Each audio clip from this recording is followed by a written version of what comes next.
नमस्कार दोस्तों, मेरे चैनल साइंस एंड साइकोलॉजी गुरु विक्रम चारण में आप सबका स्वागत। तो पहला क्वेश्चन है, साइकोलॉजी शब्द की उत्पत्ति किस भाषा से हुई है। तो अपन सबसे पहले पढ़ते हैं, तो यही तो पढ़ते हैं कि साइकोलॉजी शब्द की उत्पत्ति किस भाषा से हुई है ना।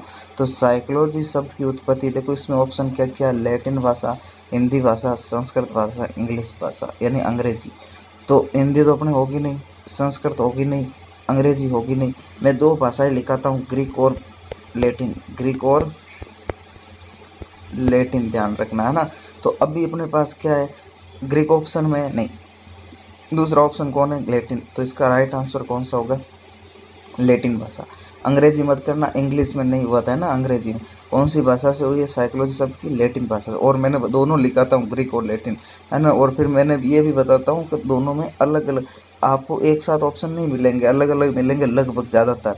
और अलग अलग मिले तो भी मैंने बताया कब आपको कौन सी भाषा करनी है। तो कौन सी, लैटिन भाषा से। तो इस साइकोलॉजी शब्द की उत्पत्ति किस भाषा से हुई, तो लैटिन भाषा। ऑप्शन ए क्या होता है, राइट होता है। नेक्स्ट क्वेश्चन, साइको का अर्थ क्या है। अब आप कह दोगे सर साइको का अर्थ अभी वर्तमान में साइको सर व्यवहार के रूप में है। तो आप व्यवहार मत कर देना, ये ध्यान रखना, व्यवहार गलत हो जाएगा, है ना। क्योंकि साइको का अभी वर्तमान में, हाँ साइकोलॉजी है जो अपन व्यवहार के रूप में चल रही है, ठीक है ना, ध्यान रखना। तो विज्ञान, व्यवहार, आत्मा का, मन का। तो मैंने विज्ञान मतलब नहीं, है ना, क्योंकि विज्ञान किसका मतलब है, विज्ञान होगा लोगस। किसका होगा, विज्ञान होगा लोगस। लोगस का मतलब विज्ञान या अध्ययन, ध्यान रखना। तो विज्ञान होगा नहीं, व्यवहार होगा नहीं। अब पीछे आत्मा और मन। तो सबसे पहले मनोविज्ञान किस रूप में आया था, आत्मा के रूप में। किस रूप में आया था, आत्मा के रूप में। उसके बाद किस रूप में आया था, उसके बाद मन के रूप में।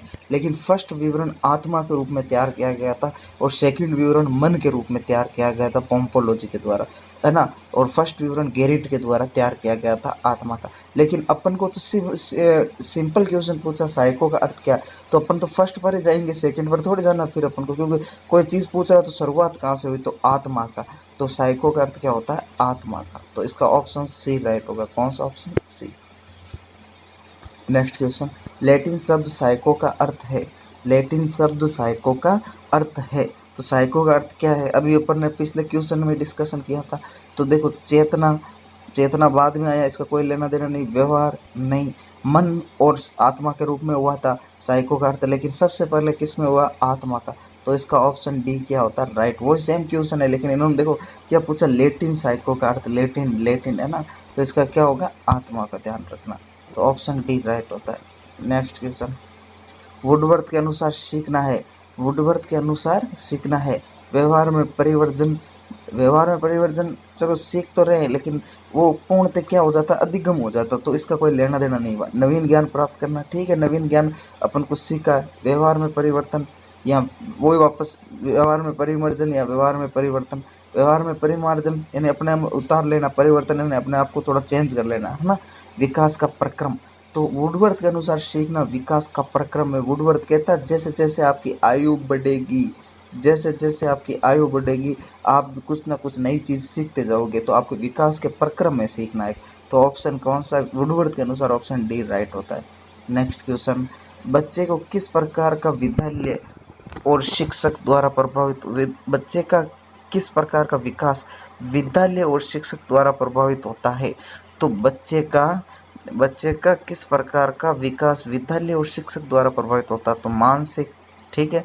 आप विद्यालय और आप एक विद्यालय में आप शिक्षक हो, तो आप उस बच्चे की मानसिक बढ़ा सकते हो। पहले उसको के खे नहीं आ रहे थे, आपने सिखाया, ठीक है। सामाजिक, आप कहते हो देखो भाई, अब अध्यापक मिले तो उनके चरण स्पर्श करने चाहिए, उनको प्रणाम करना चाहिए। तो आपने सामाजिक गुण में संवेगात्मक, समय जैसे रो रहा है, अरे आप अच्छे नहीं लगते, वैसे रोते हुए आपको नहीं रोना चाहिए। संवेगा मतलब वो अपने कंट्रोल नहीं कर पा रहा है अपनी कुछ जो मूलभूत प्रवृत्ति, जैसे रोना, है ना, इस प्रकार ध्यान रखना। तो उसको कहेंगे रोएंगे नहीं। तो ज़्यादा हंस रहा है तो नहीं, ज़्यादा नहीं हंसना चाहिए, अच्छा नहीं लगता। आप, हाँ कोई बात है तो इतनी देर हंस लिया बस, तो आप संयोगात्मक भी सिखा रहे हो। तो आप विद्यालय में सब चीज़ सिखा रहे हो, तीनों। तो इसका ऑप्शन राइट कौन सा था, ऑप्शन डी, ये सभी, मानसिक, सामाजिक, संवेगात्मक, ये सभी। तो ऑप्शन डी।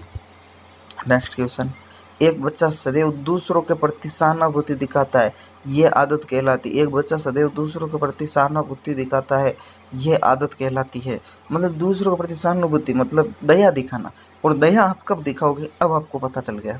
विचार संबंधी आदत, आप विचार करोगे कभी दया, जब आप हमेशा ध्यान रखना कभी विचार करने लग गए ना तो वहाँ पर आपको दया कम होगी, ध्यान रखना। क्योंकि विचार में हर चीज़ ध्यान देनी पड़ती है अपन को, ये करना है या वो करना है। हाँ, इसके बाप ने इसको मारा था तो अब ये वापस मार रहा है, आप विचार कर सकते हो, तो वहाँ पर सहानुभूति नहीं आएगी। भावना संबंधी आदत, नाड़ी मंडल, नाड़ी मतलब आपकी नाड़ी कहती है आपको जब अनुभूति दिखाओ या नहीं, तो नाड़ी से कोई मतलब नहीं हुआ। नाड़ी आप समझते हो, जैसे आपकी धड़क रही, हाथ की धड़कने, हाथ में भी आपकी जो नाड़ी है वो बीट कर रही है ना, हृदय की नाड़ी, इस प्रकार है ना, तो उनका कोई लेना देना नहीं हुआ। नैतिक आदत, नैतिक आदत मतलब आपको नैतिक गुण सिखा दिया कि दूसरों को ऐसा करना चाहिए। चलो ठीक है, मैं आपको एक उदाहरण देता हूँ। जैसे एक बच्चे को आपने सिखाया दूसरों को ये करना चाहिए, दूसरों के प्रति ये रखना चाहिए, ठीक है, उसने याद कर लिया दूसरों के प्रति ये रखना, दूसरों को नैतिक गुण आपने दिए और उसने देख ली। लेकिन वहाँ पे कोई आया, जब तक उसके अंदर की भावना नहीं आएगी ना कि यार इसकी चोट लग गई, मैं इसको जाके पूछूं, तो वो नैतिक गुण आपके निरर्थक हो जाएगी। क्यों? क्योंकि वो तो उसको याद तो है लेकिन उसके अंदर वो भावना नहीं आई कि उसकी सहायता करे। तो ऑप्शन बी राइट होगा, भावना संबंधी। अब जब भी कोई उसको जैसे चोट लगी दूसरे की और उसकी भावना, दूसरे बच्चे की भावना में आ गई, नहीं यार इसके चोट लगी है, मेरे को इसका जाकर ख्याल रखना चाहिए, ध्यान रखना चाहिए, तो भावना संबंधी आदत, ऑप्शन कौन सा? ऑप्शन बी राइट होता है। कौन सा? भावना संबंधी आदत। ठीक है, नेक्स्ट क्वेश्चन, मानव जीवन की मनोभौतिक एकता कहलाती है। मानव जीवन की मनोभौतिक एकता कहलाती है। मनो और भौतिक, तो इसका देखो थोड़ा सा ध्यान देना, मन प्लस भौतिक। एक मैं बता देता हूँ, कभी भी भौतिक शब्द आए वो शरीर से संबंधित, किससे संबंधित है? शरीर से। मन और शरीर, इन ऑप्शन में देख लो, सीधा ही हो रहा है, लेकिन तो भी अपन देखते हैं मन तथा शरीर का विकास, शरीर तथा हड्डियों का विकास।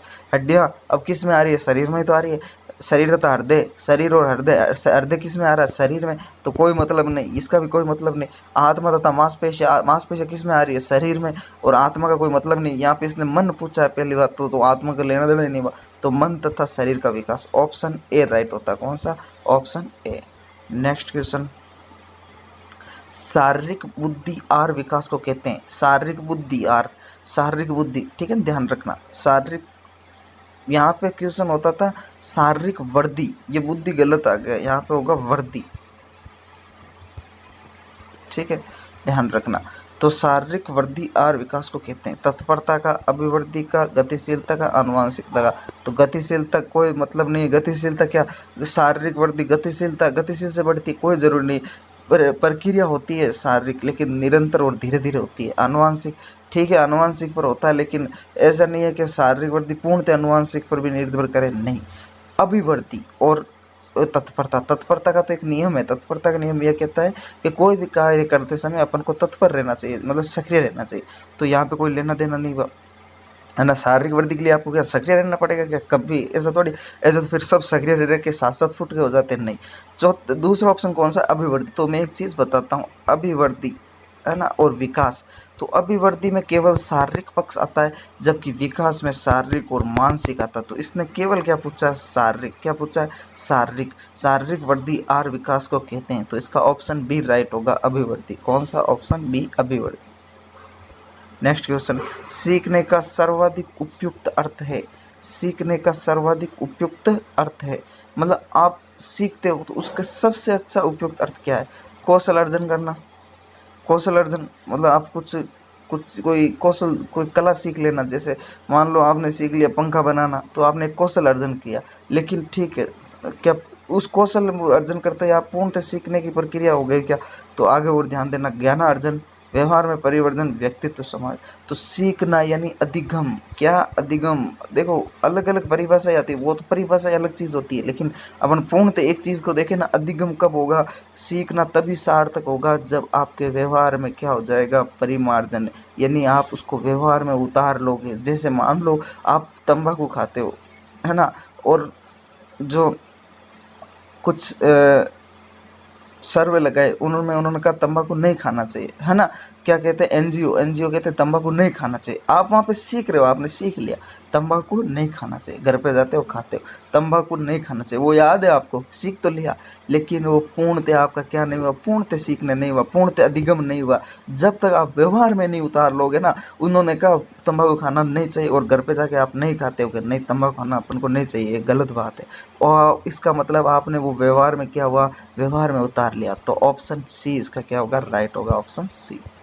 नेक्स्ट क्वेश्चन, कक्षा 4 का एक बच्चा सदैव चिंतित रहता है और कुंठित रहता है ना, मतलब कोई बात से उसको ऐसे कुछ मतलब टेंशन करता रहेगा, है ना, थोड़ा डरा सहमा सा रहेगा, तो उस बच्चे को आप क्या करोगे, उसके अभिभावक शिकायत कर दोगे, तो वो तो बच्चा वैसे ही डरा हुआ है और शिकायत कर देगा, फिर तो उसकी मतलब आपने हीनता कर दी उस बच्चे की। मनोचिकित्सक के पास, अरे बच्चा तो वैसे डरा हुआ, मनोचिकित्सक के पास आप ले गए जोर जबरदस्ती, कुछ नहीं बताएगा, क्यों, डरा हुआ है, और वो विश्वास भी नहीं करेगा उस पर कि क्यों, दूसरा व्यक्ति है ना, स्वयं परामर्श की भूमिका का निर्वाह करेंगे, उसे उसके भाग्य पर छोड़ देंगे, उसके भाग्य मतलब अब तू है, तेरा काम जाने, तू टेंशन कर, मर चाहे कुछ, कभी भी नहीं, अपन स्वयं उससे परामर्श करेंगे, है ना, परामर्शदाता की भूमिका का निर्वाह करेंगे। ऑप्शन सी ध्यान रखना, अपन स्वयं उससे पूछेंगे, पहले उससे थोड़ा सा नॉर्मल दोस्ती करेंगे, फिर बचेंगे क्या प्रॉब्लम, तो वो घर पे, अरे कोई नहीं, घर पे सब ऐसे प्रॉब्लम, तू मस्त रहा कर, पढ़ा कर, अपन को कोई कुछ कहे तो अपन उसको टेंशन फ्री रहा कर, क्योंकि छोटो, अब मैं भी छोटा था तो मेरे को भी सब कहते थे, इस प्रकार अपन स्वयं उससे परामर्श करेंगे, है ना। तो ऑप्शन सी क्या होता है, राइट होता है, ध्यान रखना। नमस्कार, थैंक यू दोस्तों, इस प्रकार आज का ये साइकोलॉजी क्यूज पूर्ण होती, धन्यवाद।